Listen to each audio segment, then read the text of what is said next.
So, I just got out of the New York Film Festival where I got to see what is arguably the most talked about movie of the year, at least when it comes to award season and movies that are going to be big contenders at, like, of course, the Oscars and the Golden Globes and everything. Talking about The Brutalist, and if you have not seen the reviews for this movie and kind of the word of mouth that has come out of these film festivals, where have you been? I mean, the hyperbole about this movie has been insane. I have read some reviews that literally say that this movie came down from the heavens. Jesus Christ himself came down with this script that was coated in gold paint and delivered it to a filmmaker who had been blessed by the heavens to make the greatest piece of art that has ever been crafted in Hollywood. This is, if you listen to many of the journalists, the greatest movie of our lifetime. Is it actually? Well, that's what I'm going to talk about in this video, because I have seen it. I've seen all 3.5 hours of this movie, because this thing... it's a beast. It is a beast of a film with an intermission, which I've never experienced in a film before. That was unique. But it's an absolute monster of an epic. A movie that earns that word epic.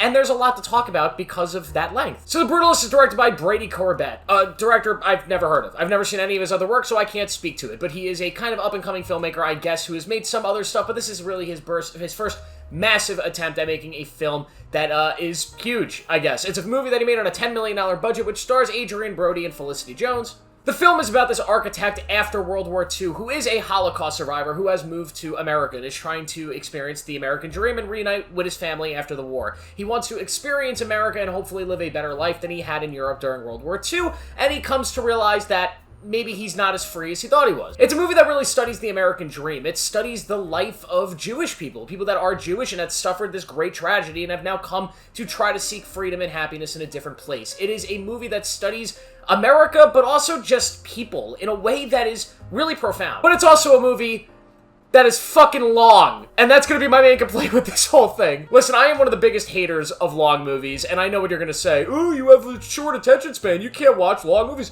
There are some very long movies that I love. I enjoy The Godfather. I enjoyed Oppenheimer. I like long movies. My issue with long movies is I feel like we live in a day and age where every movie is 3 hours long. And there are very few movies that deserve that 3-hour runtime, and this is one I actually think does. I think The Brutalist deserves a 3-hour runtime. It is an epic. It does not deserve a 3.5-hour long runtime. What the fuck? This is a big beast of a movie that is broken into 2 distinct halves, and it is an absolute journey into this man's life, played by Adrian Brody. Adrian Brody, who, by the way, gives a career-defining performance here. There are not many actors that get to have 2 career-best performances, 2 performances that are remembered for the ages. Usually they just get one. Well, Adrian Brody's got 2. Of course, The Pianist, and now this one. He is a lock to win the Oscar for Best Actor. Lock it in now. He's going to win it. What he does in this film is incredible. He absolutely disappears into this role. You forget you're watching Adrian Brody as this architect who is so layered. He hides his trauma. This movie never goes into the actual traumatic events that these characters suffered in the Holocaust. You feel it, you sense it, you see in the way they react to others, the way they treat others, that they have been through some shit, and Adrian Brody is so good here, depicting every single aspect of this character as he goes through his journey. Felicity Jones is also great. I think she gives a career-best performance. I don't know if it's the most outstanding, Oscar-worthy performance like a lot of other critics are saying, but she has some really great moments to shine. It's definitely her best work that I've seen. Guy Pearce is here giving a performance I've seen some mixed things on. I think he's great. He is very much giving a Matt Damon and Oppenheimer performance here, kind of mixed with Howard Stark from the MCU.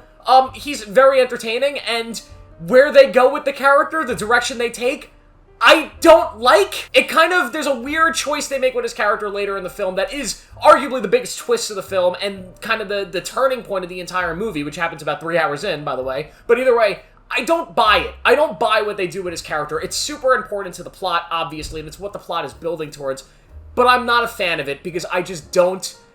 I don't think it's set up enough. I don't think it works. I am not a fan of the big twist in this movie with Guy Pearce's character. It just, for me, kind of where... it was the moment I realized what this movie exactly was trying to say, and it felt cheap. It didn't feel earned, and in a movie that's 3.5 hours long, if a character turn doesn't feel earned, I don't know what to say. Some things I will say about this movie is it's actually surprisingly funny. I thought this movie was going to be super serious, of course, because of its subject matter and the time period it took place in, but this movie is actually hilarious and got some of the hardest laughs I've ever had at a festival or a big screening like this. It is hilarious, and Guy Pearce is a main kind of component of that. He's super funny, but even Adrian Brody has some really good and well-timed lines. This is just a movie that has extremely well well-timed comedy that works really. It's funny. It's a funny movie. It's also shot beautifully. There's a lot of scenes that are long one takes, drawn out, sort of oneers that I do think work well, and just like the sprawling visuals of the cinematography I think are beautiful. It's a very well-made movie, a well-directed movie. All the actors here and all the blocking is done extremely well. The sound is beautiful. The music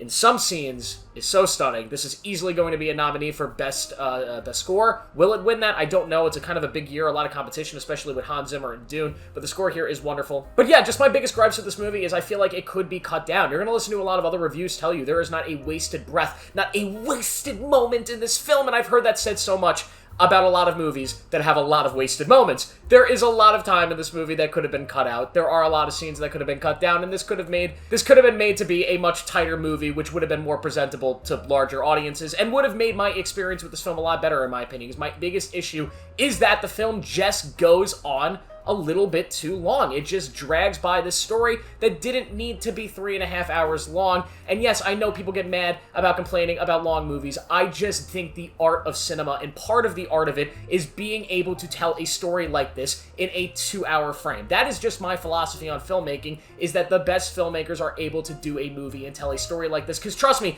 there have been much larger stories than The Brutalist told in 2-hour films. There are a few different scenes and a few different moments that I definitely could have cut down if I was the director. There's things that could have been cut out is all I'm trying to say. And having an intermission in a movie is just another thing that was a very unique experience, and I don't know if it's going to be in theaters when this movie gets a wider release, but what an interesting thing. Also not a big fan of that. I just think in a film, you're supposed to be locked in, you gotta sit there for whatever the runtime is, and not be brought out of it. Because I don't want to say the intermission took me out of the film. To be honest, when the film goes into its intermission was in a slower part of the film, so I was kind of falling out of the film, and then after the intermission, it brought me back in, so it actually had the opposite effect that I thought it would. I thought it would take me out because they would go into an intermission at an exciting point, but it ended up going into the intermission at one of the more boring points of the film, so therefore, it worked. But I'm not a big fan of the idea of having an intermission. I guess people have to pee, but in a 3.5 hour movie, trust me, there are some scenes where important things are not happening, and you can go take a piss. It's all about timing. You have to be able to time when to take your piss. The smart film watchers out there, the smart cinephiles,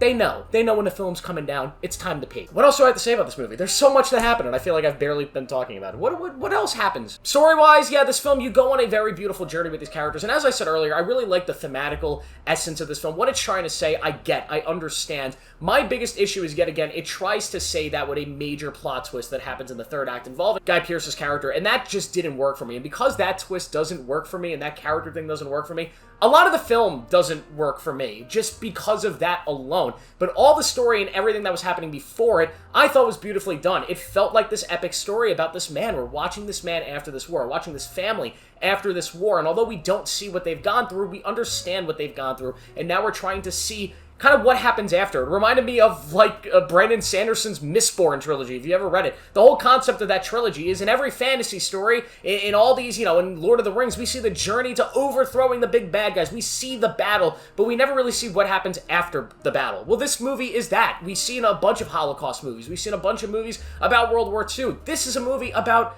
well, what do some of these people do after that? What is the journey that they go on afterwards? But this is an epic movie that I know is going to be a lot of people's favorite thing. Obviously, if you look online at the discourse, this is already a lot of people's favorite thing. It is not my favorite thing in the world. This is a movie that I am never going to rewatch, and I am not going to have at the top of my top of the year list. But it's a movie that I respect. I absolutely applaud the ambitiousness of this whole project, the ambition of the scope and the epicness and the script. It is all incredibly impressive, and I am seated to see whatever Brady Corbett does next, whether it's something bigger or smaller. My recommendation, please, dear God, smaller, because we don't need 3.5 hour movies about an architect from Hungary. We just don't. I'm sorry, get mad at me, dislike this video, but we don't! You all will tell me I'm wrong, that long movies are great, but you will not sit down to rewatch this movie 3, 4, 5 times, like you will some of your favorite 2-hour movies, and if you say you do, you're full of shit, and you got no life. But I will give The Brutalist a 4 out of 5. This is an epic, amazing movie that I just can't give a 5, because it's just